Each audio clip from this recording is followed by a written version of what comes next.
नमस्कार. आज मी तुम्हाला जवसाच्या चटणीची रेसिपी सांगणार आहे.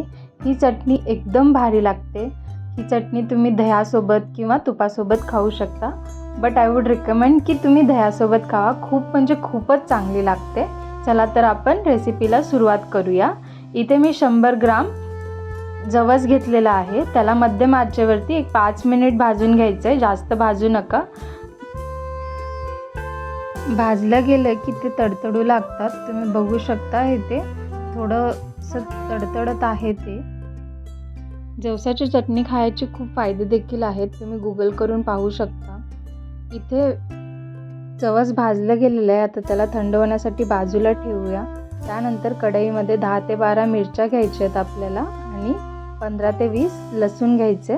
त्याला 2च मिनिट आपल्याला भाजून घ्यायचं आहे. जास्त वेळ भाजू नका. त्यानंतर आपल्याला हे पण बाजूला काढून ठेवायचे थंड होण्यासाठी. तुम्ही लाल मिरच्या तुम्हाला जर नसतील तुमच्याकडे तर तुम्ही लाल मिरचीची पावडर देखील घालू शकता. आता आपल्याला हे मिक्सरमधून फिरून घ्यायचे. जवस, लाल मिरची, लसूण आणि मीठ घालून हे फिरून घ्यायचे. बघू शकता किती छान चटणी तयार झालेली आहे. हे बघा, जास्त एकदम बारीक करू नका. थोडंसं जाडसरच राहू द्या.